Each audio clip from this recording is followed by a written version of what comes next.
പുണ്യപട്ടം കുലീനർക്കോ മഹാപണ്ഡിതന്മാർക്കോ മാത്രമാണുള്ളത് എന്ന ചിന്ത തെറ്റാണ്.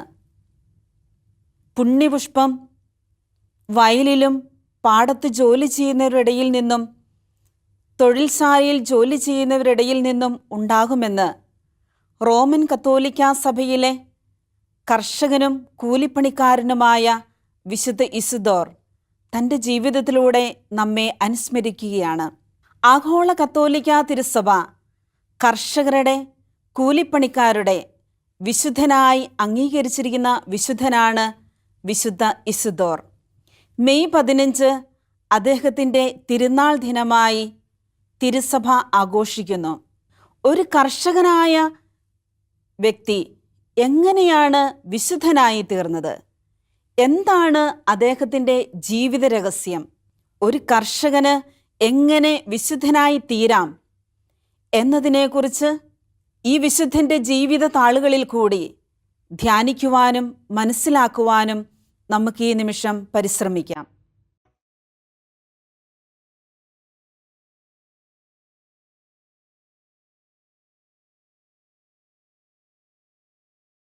സ്പെയിനിലെ മാഡ്രിഡ് എന്ന സ്ഥലത്ത് ഒരു ദരിദ്ര കർഷക കുടുംബത്തിലാണ് 1130 വിശുദ്ധൻ ജനിച്ചത്. അദ്ദേഹത്തിൻ്റെ മാതാപിതാക്കള് ദരിദ്രരായിരുന്നു. അതുകൊണ്ട് തന്നെ അദ്ദേഹത്തിന് വേണ്ടത്ര വിദ്യാഭ്യാസം ലഭിച്ചില്ല. എന്നാൽ അദ്ദേഹത്തിൻ്റെ മാതാപിതാക്കള് തൻ്റെ പ്രിയപ്പെട്ട മകനെ ആഴമായ ദൈവഭയത്തിലും ദൈവവിശ്വാസത്തിലും പാപത്തിൽ നിന്ന് ഓടിയകന്നുകൊണ്ട് ഒരു സുഹൃത ജീവിതം അഭ്യസിച്ച് ജീവിക്കുവാൻ അവനെ പഠിപ്പിച്ചിരുന്നു. സദാ കർമ്മനിരതമായ ഒരു ജീവിതമായിരുന്നു അദ്ദേഹത്തിൻ്റേത്. പൂവിന് പൂമ്പൊടി എന്ന പോലെ ദൈവസ്നേഹാഗ്നിയിൽ കത്തിയെരിയുന്ന ഒരു ജീവിതമായിരുന്നു. വിശുദ്ധിയുടെ വിശാലതയും പരിപൂർണതയുടെ പൂർണ്ണതയും സ്നേഹത്തിൻ്റെ ആഴവും വിശ്വാസത്തിൻ്റെ പരപ്പും പ്രാർത്ഥനയുടെ സായുജ്യവുമൊക്കെ അദ്ദേഹത്തിൻ്റെ ജീവിതത്തിൽ നമുക്ക് ദർശിക്കുവാനായിട്ട് സാധിക്കും. ഓരോ ദിവസവും തൻ്റെ അധ്വാനത്തിന് ആവശ്യമായ ഊർജം വിശുദ്ധ ഇസിദോർ ആവഹിച്ചിരുന്നത് ദിവ്യകാരുണ്യനാഥൻ്റെ സന്നിധിയിലിരുന്ന് പ്രാർത്ഥിച്ചുകൊണ്ടായിരുന്നു. എല്ലാ ദിവസവും പ്രഭാതത്തിൽ ദേവാലയത്തിൽ പോയി വിശുദ്ധ കുർബാനയിൽ പങ്കെടുത്ത് ദിവ്യകാരുണ്യം സ്വീകരിച്ച് തൻ്റെ ഹൃദയത്തിൽ എഴുന്നള്ളി വന്ന നാഥന് ആരാധനാസ്തുതികൾ അർപ്പിച്ച് പരിശുദ്ധിയമ്മയുടെ മാധ്യസ്ഥം യാചിച്ചതിന് ശേഷം മാത്രമേ അദ്ദേഹം തൻ്റെ കർത്തവ്യ നിർവഹണത്തിനായി കൃഷിസ്ഥലത്തേക്ക് പോകുമായിരുന്നുള്ളൂ. ഇതിൽ നിന്ന് നമുക്ക് മനസ്സിലാക്കുവാൻ സാധിക്കുന്ന ഒരു വലിയ മാതൃകയാണ് പ്രാർത്ഥനയ്ക്കായി നമ്മൾ മാറ്റിവെക്കുന്ന ഒരു സമയം പോലും നമ്മുടെ ജീവിതത്തിൽ നഷ്ടമാവുകയില്ല എന്ന്. അതിൽ കൂടി നമുക്ക് കൂടുതൽ അധ്വാനിക്കുവാനുള്ള ശക്തി ലഭിക്കുമെന്ന് വിശുദ്ധൻ തൻ്റെ ജീവിതത്തിലൂടെ നമ്മെ അനുസ്മരിപ്പിക്കുന്നുണ്ട്. ഓരോ വിശുദ്ധരും പ്രായശ്ചിത്ത പ്രവൃത്തികൾ കൊണ്ടാണ് തങ്ങളുടെ ശരീരത്തിൻ്റെ പ്രലോഭനങ്ങളെ അതിജീവിച്ചിരുന്നത്. എന്നാൽ വിശുദ്ധ ഇസിദോർ തൻ്റെ കഠിന അധ്വാനം കൊണ്ട് തൻ്റെയും ലോകം മുഴുവനുമുള്ള എല്ലാവരുടെയും പാപങ്ങൾക്ക് പരിഹാരമായി അധ്വാനിച്ചുകൊണ്ട് പാടത്തു ഉഴവും കിളയുമൊക്കെ ചെയ്യുമ്പോൾ അനുതാപപൂർവം പാവങ്ങൾക്ക് പരിഹാരം ചെയ്ത് പ്രാർത്ഥിച്ചുകൊണ്ടാണ് ജോലി ചെയ്തുകൊണ്ടിരുന്നത്. ആധുനിക കാലഘട്ടത്തിൽ അധ്വാനിക്കുവാനും ജോലി ചെയ്യുവാനും കൃഷിപ്പണിക്കും വലിയ പ്രാധാന്യം കൊടുക്കാത്ത ഈ കാലഘട്ടത്തിൽ വിശുദ്ധൻ തൻ്റെ ജോലി നിർവഹിച്ചു കൊണ്ടിരുന്നത് ഏത് ജോലി ചെയ്യുമ്പോഴും പ്രാർത്ഥിച്ച് നിയോഗം വെച്ച് തൻ്റെയും ലോകം മുഴുവനുമുള്ള എല്ലാ വ്യക്തികളുടെയും പാവങ്ങൾക്ക് പരിഹാരം ചെയ്ത് ദൈവസന്നിധിയിൽ പ്രാർത്ഥിച്ചുകൊണ്ടാണ് ജോലി ചെയ്യുന്നത്. അപ്പോൾ അവിടെ ദൈവത്തിൻ്റെ കരുണയും സ്നേഹവും അനുഭവിക്കുവാനായിട്ട് സാധിക്കുമായിരുന്നു. ഏത് ജോലിയാണെങ്കിലും, അടുക്കളയിലാണെങ്കിലും കൃഷിസ്ഥലത്താണെങ്കിലും എന്ത് ജോലിയാണെങ്കിലും അതിന് വിശ്വസ്തതയും ദൈവവിചാരത്തോടുകൂടി ചെയ്യുമ്പോൾ നമ്മുടെ ജീവിതത്തിൽ അത് അനുഗ്രഹമായി തീരും, ഫലമുള്ളതായി തീരുമെന്ന് വിശുദ്ധൻ നമ്മെ പഠിപ്പിക്കുന്നുണ്ട്. വിശുദ്ധ യോസേപ്പ് പിതാവിൻ്റെ പാത പിന്തുടർന്ന് അധ്വാനം കൊണ്ട് വിശുദ്ധനായി തീർന്ന വ്യക്തിയാണ് വിശുദ്ധ ഇസിദോർ. കർഷകരുടെ, കൃഷിപ്പണിക്കാരുടെ മധ്യസ്ഥനായിട്ട് തിരുസഭ അദ്ദേഹത്തെ വിശേഷിപ്പിക്കുന്നത് കർഷകർക്ക്, കൂലിപ്പണി ചെയ്യുന്നവർക്ക് അനുകരിക്കാൻ ഏറ്റവും നല്ല ഒരു വിശുദ്ധനാണ് വിശുദ്ധ ഇസിദോർ. സ്പെയിനിലെ മാഡ്രിഡ് എന്ന സ്ഥലത്തെ ജോൺ ദി വാഗസ് എന്ന വ്യക്തിയുടെ കീഴിൽ കൃഷിപ്പണി ചെയ്തുകൊണ്ടിരുന്ന ആളായിരുന്നു ഇസിദോർ. അദ്ദേഹം പ്രഭാതത്തിൽ ജോലിക്ക് പോകുന്നതിന് മുമ്പ് ദിവ്യകാരുണ്യനാഥൻ്റെ സന്നിധിയിലിരുന്ന് ധ്യാനിച്ച് തൻ്റെ ജീവിതം ദൈവകരങ്ങളിൽ സമർപ്പിച്ച് പ്രാർത്ഥനയിൽ മണിക്കൂറുകളോളം ചെലവഴിച്ചതിന് ശേഷം മാത്രമേ കൃഷിപ്പണിക്കായിട്ട് പോകുമായിരുന്നുള്ളൂ. ഇത് കൂടെയുണ്ടായിരുന്ന സഹകർഷകന് ഇഷ്ടമായില്ല. അദ്ദേഹം ഇസിദോറിനെതിരായിട്ട് യജമാനൻ്റെ അടുക്കൽ പരാതി പറഞ്ഞു. കൃത്യസമയത്ത് ഇസിദോർ ജോലിക്കായിട്ട് എത്തുന്നില്ല എന്ന്. ഇസിദോറിനെ കുറിച്ചുള്ള ഈ പരാതിയുടെ സത്യാവസ്ഥ മനസ്സിലാക്കുവാൻ വേണ്ടി യജമാനൻ ഒരു ദിവസം പാടത്ത് വരുമ്പോൾ കാണുന്നത് കൃഷിസ്ഥലത്ത് ഒരു മാലാഖ നിന്നുകൊണ്ട് ജോലി ചെയ്യുന്നു. ഇസ്തോർ ചെയ്യേണ്ട എല്ലാ ജോലികളും മാലാഖ ചെയ്തു തീർക്കുന്നു. ഇസ്തോറാണെങ്കിൽ ചാപ്പലിലിരുന്നു കൊണ്ട് ദിവ്യകാരുണ്യസന്നിധിയിൽ ധ്യാനാത്മകനായിട്ടിരിക്കുന്നതാണ് കണ്ടത്. ഇത് ഒത്തിരിയേറെ അത്ഭുതത്തോടുകൂടി ഐശ്വര്യത്തോടുകൂടിയാണ് യജമാനൻ നോക്കിക്കണ്ടത്. മറ്റൊരു ദിവസം യജമാനൻ പാടത്ത് വരുമ്പോൾ കാണുന്നത് ഇസിദോർ ജോലി ചെയ്യുന്നു. അദ്ദേഹത്തോടൊപ്പം 2 മാലാഖമാർ ഇടത്തും വലത്തും നിന്നുകൊണ്ട് അദ്ദേഹം ചെയ്യേണ്ട ജോലി ഉഴവും കിളയുമൊക്കെ ചെയ്ത് അദ്ദേഹത്തെ സഹായിക്കുന്നു. ഒരാൾ ചെയ്യേണ്ട ജോലി 2 പേർ 3 പേർ ചെയ്യുന്നതിന് തുല്യമാണ്. ആ ജോലി ഒരുപാട് ഭംഗിയായിട്ട് ചെയ്യുന്നത് അദ്ദേഹത്തിന് കാണുവാനായിട്ട് സാധിച്ചു. മറ്റൊരവസരത്തിൽ ഇസിദോറിൻ്റെ യജമാനൻ പാടത്ത് ജോലി ചെയ്യുന്ന സമയത്ത് അദ്ദേഹത്തോടൊപ്പമായിരിക്കുമ്പോൾ ദാഹത്താൽ വിവശനായി. ഇസിദോർ അടുത്തുള്ള ഉറവയിൽ നിന്ന് വെള്ളം കുടിക്കുവാനായിട്ട് യജമാനോട് പറഞ്ഞപ്പോൾ ആ ഉറവ നേരത്തെ തന്നെ വറ്റി വരണ്ടു പോയതാണ് എന്ന് അറിയാമായിരുന്ന ഇസിദോർ തന്നെ കളിയാക്കുകയാണ്, പരിഹസിക്കുകയാണ് എന്ന് വിചാരത്താൽ യജമാനൻ കോപാധിഷ്ഠിതനായി. ഉടനെ തന്നെ ഇസിദോർ തൻ്റെ കയ്യിലുണ്ടായിരുന്ന വടി കൊണ്ട് നിലത്തടിച്ചു. അവിടെ ഒരു ഉറവ പൊട്ടിപ്പുറപ്പെട്ടു. ആ ഉറവയിൽ നിന്ന് അദ്ദേഹം ധാരാളം വെള്ളം കുടിച്ചു. യജമാനൻ തൃപ്തനായി. ഇങ്ങനെ പല അത്ഭുത സിദ്ധികളും ഇസിദോറിൻ്റെ കൂടെ ജീവിച്ചിരുന്ന പലർക്കും കാണുവാനായിട്ട് സാധിച്ചിട്ടുണ്ട്. അദ്ദേഹത്തിൽ ദൈവത്തിൻ്റെ കൃപയും അനുഗ്രഹവുമുണ്ട് എന്ന് അവർ പലപ്പോഴും മനസ്സിലാക്കിയിരുന്നു. പ്രായത്തിൻ്റെ പൂർത്തിയിൽ വിശുദ്ധ ഇസിദോർ മരിയ ദെലാ ബേസ്ക എന്ന യുവതിയെ വിവാഹം കഴിച്ചു. അവൾ ഭക്തിയായ നല്ല ഒരു സ്ത്രീയായിരുന്നു. അവരുടെ ദാമ്പത്യ ജീവിതത്തിൽ ദൈവത്തിൻ്റെ അനുഗ്രഹത്താൽ ഒരു കുഞ്ഞ് ജനിച്ചു. എന്നാൽ ശൈശവത്തിൽ തന്നെ ആ കുഞ്ഞ് മരണമടഞ്ഞു. പിന്നീടുള്ള അവരുടെ ശിഷ്ടകാലം 2 പേരും പ്രാർത്ഥിച്ച് ഒരുങ്ങി വിരക്തമായ ഒരു ജീവിതം നയിക്കുകയായിരുന്നു. വിശുദ്ധ യോസേപ്പ് പിതാവിനെ പോലെ, പരിശുദ്ധി അമ്മയെ പോലെ ബ്രഹ്മചര്യവ്രതമെടുത്ത് 2 പേരും വിശുദ്ധരായി തീർന്നു. വിശുദ്ധ ഇസിദോറിൻ്റെ ജീവിതത്തിൽ ഭാര്യ നല്ല ഒരു ഗുണവതിയും ഭക്തിയും പരിശുദ്ധിയമ്മയോട് സ്നേഹവും ഒരുപാട് പ്രാർത്ഥിക്കുകയും പാവപ്പെട്ടവരോട് കരുണ കാണിക്കുകയും ചെയ്യുന്ന ഒരു സ്ത്രീയായിരുന്നു. എല്ലാ ദിവസവും വീട്ടിൽ വിശന്നു വരുന്നവർക്ക് കൊടുക്കുവാൻ വേണ്ടി അവൾ പായസം ഉണ്ടാക്കി വയ്ക്കും.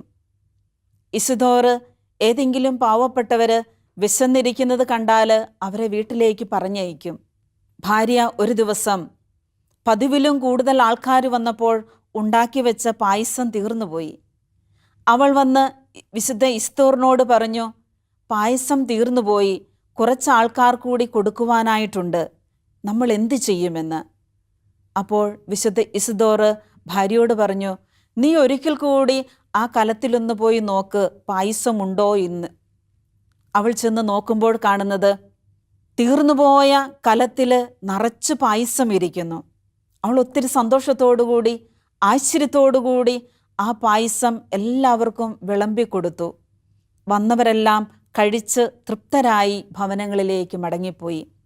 വിശുദ്ധ ഇസ്തോറിൻ്റെ ജീവിതത്തിൽ ഇതുപോലെ പലതരത്തിലുള്ള അത്ഭുതങ്ങളും നമുക്ക് കാണുവാനായിട്ട് സാധിക്കും. ഒരു ദിവസം അദ്ദേഹത്തിൻ്റെ യജമാനൻ്റെ മകൾ കിണറ്റിൽ വീണു. മരണകരമായ വലിയൊരു അപകടത്തിൽ നിന്ന് ഇസിദോർ ആ കുഞ്ഞിനെ രക്ഷിച്ചെടുത്തത് ദൈവത്തിൻ്റെ അത്ഭുതകരമായ പരിപാലനയിലും ശക്തിയിലുമാണ് എന്ന് യജമാനന് തിരിച്ചറിയുവാനായിട്ട് സാധിച്ചു. മറ്റൊരവസരത്തിൽ വിശുദ്ധ ഇസിദോറ് ഗോതമ്പ് പൊടിപ്പിക്കുവാനായിട്ട് മില്ലിലേക്ക് പോകുന്ന വഴിക്ക് കുറേ പക്ഷികൾ, പ്രാവുകൾ ഭക്ഷണമൊന്നും ലഭിക്കാതെ വിശന്ന് ഉഴലുന്നത് കണ്ടപ്പോൾ അദ്ദേഹത്തിന് അവയോട് കരുണ തോന്നി. തൻ്റെ കയ്യിലുണ്ടായിരുന്ന ഗോതമ്പ് ചാക്കുകളിൽ നിന്ന് കുറേയെടുത്ത് പക്ഷികൾക്ക് ഭക്ഷിക്കുവാനായി കൊടുത്തു. ദരിദ്രരോടും ജീവജാലങ്ങളോടും കരുണയും സ്നേഹവും ഉള്ളവനായിരുന്നു വിശുദ്ധ ഇസിദോർ. വിശുദ്ധ മത്തായിയുടെ സുവിശേഷം 6-ാം അധ്യായം 26-ാം വാക്യത്തിൽ, ആകാശത്തിലെ പറവകളെ നോക്കുവിൻ, അവ വിതയ്ക്കുന്നില്ല, കൊയ്യുന്നില്ല, കളപ്പുരയിൽ ശേഖരിക്കുന്നില്ല, എന്നാൽ സ്വർഗസ്ഥനായ പിതാവ് അവയെ തീറ്റിപ്പോറ്റുന്നു. ഈ തിരുവചനം തൻ്റെ ജീവിതത്തിൽ സ്വായത്തമാക്കിക്കൊണ്ട് യേശുനാഥൻ്റെ ആ കരുണയും സ്നേഹവും വിശുദ്ധ ഇസിദോറിൻ്റെ ജീവിതത്തിലൂടെ അവിടുന്ന് വർഷിക്കുകയായിരുന്നു. ഇതുപോലെ ഇസിദോറിൻ്റെ ജീവിതം ദൈവത്തിൻ്റെ സ്നേഹത്താലും കരുണയാലും നിറഞ്ഞ ഒരു ജീവിതമായിരുന്നു. തൻ്റെ ജീവിതത്തിൽ മരണകരമായ ഒരു രോഗം കടന്നു വന്നപ്പോൾ തൻ്റെ മരണസമയം കൃത്യമായിട്ട് അദ്ദേഹത്തിന് മനസ്സിലാക്കുവാനായിട്ട് സാധിക്കുമായിരുന്നു.